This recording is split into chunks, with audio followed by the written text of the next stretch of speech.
Explorer. We are on our way to go do a starter for an F-250 service truck. So we'll see you when we get there.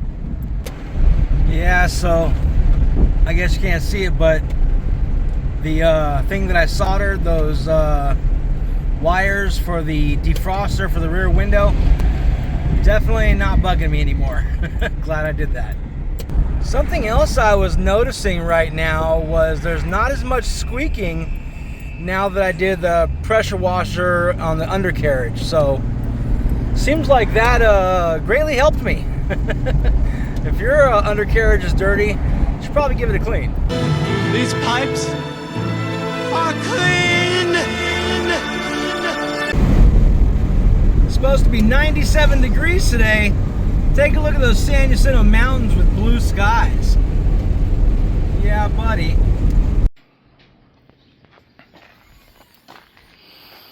All right, we just got here.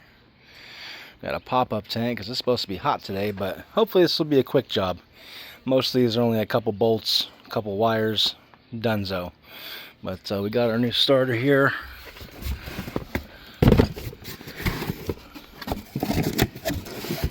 Yeah, so we'll have, well, I guess this one has 3. Okay, 1, 2, 3. And it looks like we'll have a switch and a, I want to say switch and ground, or power, ground. Yeah, something like that. Anyways, and it's an F350, not an F250, so that's my bad. This one's got the Triton V10. That's why it has the 3 bolts. Because if this was a V8, it would only have 2 bolts. So I may have jinxed myself when I said this was going to be an easy one. I don't know if I've done an F350 before, but how hard could it be? It's just a starter, right? Let's check it out. All right, all jacked up.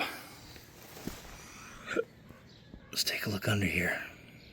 Looks like we've got a really bad oil leak. Holy cow.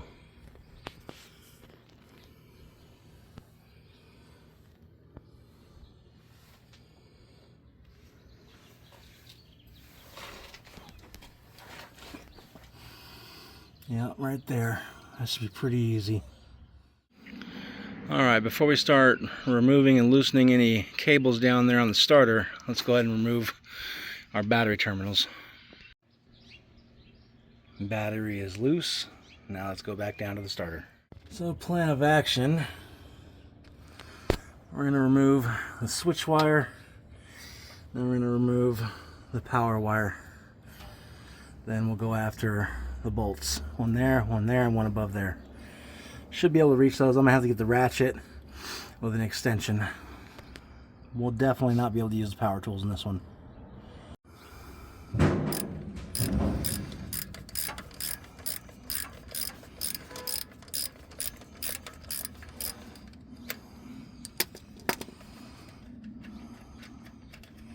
Now see, if you didn't unplug the battery right here, this cable would be live and it would spark on everything. And if it arcs too long, it can burn out some fuses.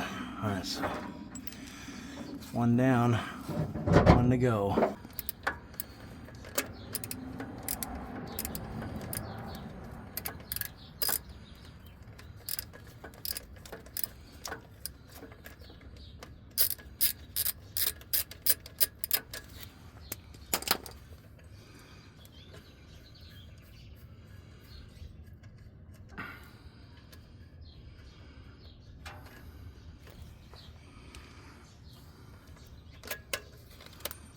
Alright, 2 wires down.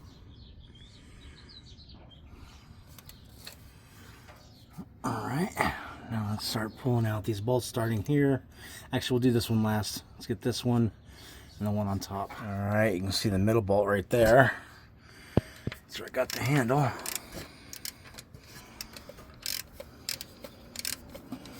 And these are a 10 millimeter, oddly enough.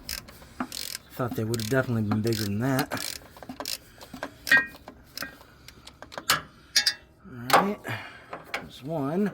Let's see if we can find the top bolt. Should be right about here. The top bolt back there, you are going to need a swivel next to the socket to be able to get in there. It's kind of an angle, but I got the socket on there. Kind of hard to even show you guys because I ain't got really a whole lot of armor up in here. Big old V10. Maybe now you can see it, I don't know. Kind of blindly putting the camera on it. Got the last bolt out there at the bottom. We're getting ready to pull this out now. There we go. Alright, let's take a look at both of these next to each other here on the bench. Here's the original.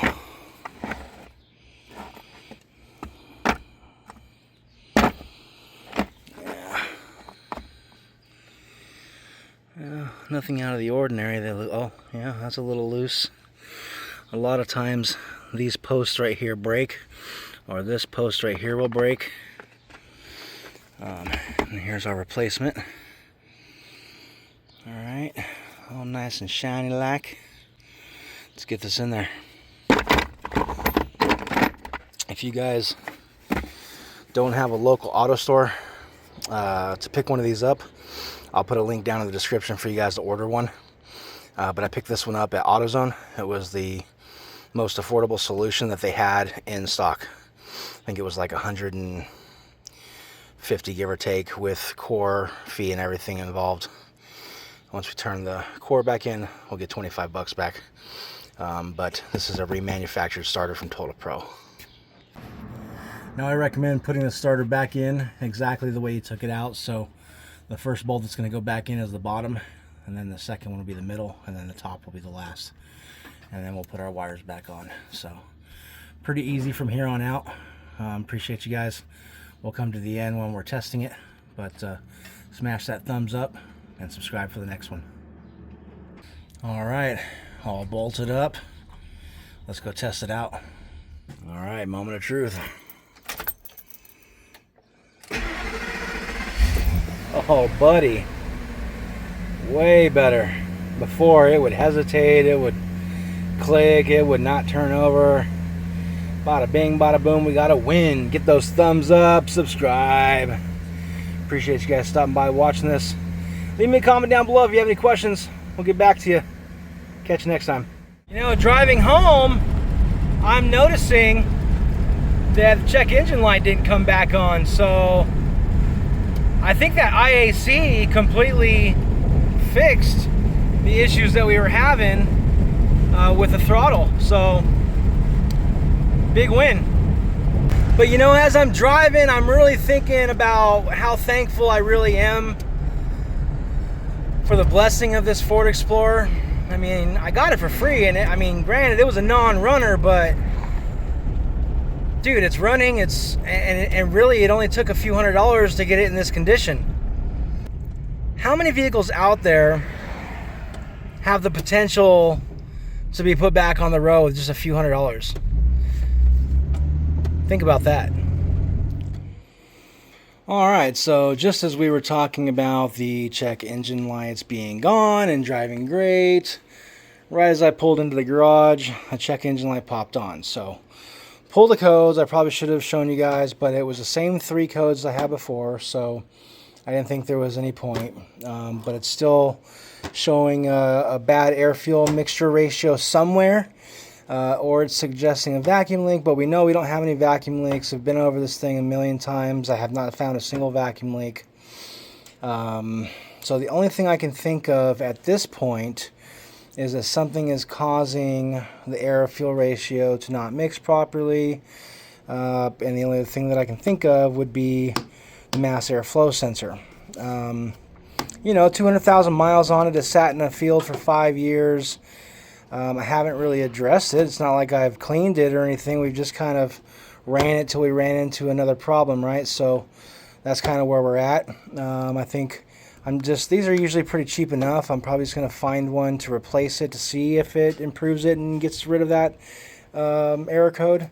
But the other error code was still the drive shaft. The drive shaft popped up again. So we definitely got to address the rear gears at some point, but deal with that check engine light popping on and off because of that. So it's I found out this is an all-wheel drive, but it only kicks in intermittently when it needs it, I think. I guess when it feels like it's losing traction, the four-wheel drive will try and kick in. So it's not a selectable four-wheel drive. The only thing that's selectable about the four-wheel drive in this vehicle is going into four-wheel drive high or four-wheel drive low. Otherwise, the knob, that's why it makes sense now that that knob says auto on one part, which we'll just show you right now so you aren't confused. But see how it says auto? Zoom in. Auto, 4x4 high and low, which low just, that's 4x4 low. They're just, I don't know, they didn't want to be redundant, I guess, with a 4x4. But if this was a selectable four-wheel drive, meaning it could be two-wheel drive, then it would say two-wheel drive, 4x4 high, 4x4 low, you know, but it says auto. So to me, that pretty much means that, you know, it kicks in intermittently when it feels like it. I don't call this a problem, but it is kind of a problem. I need to get a radio.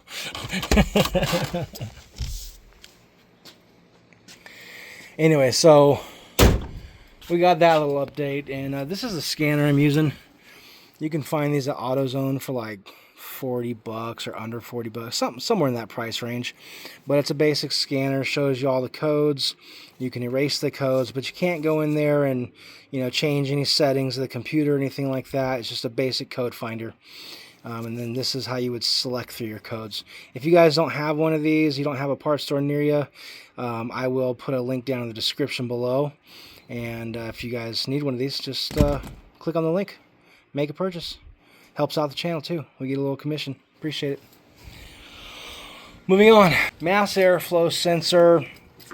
And this is really weird. I don't know if this was a forethought or if this was from the factory, but I'm assuming it's probably from the factory.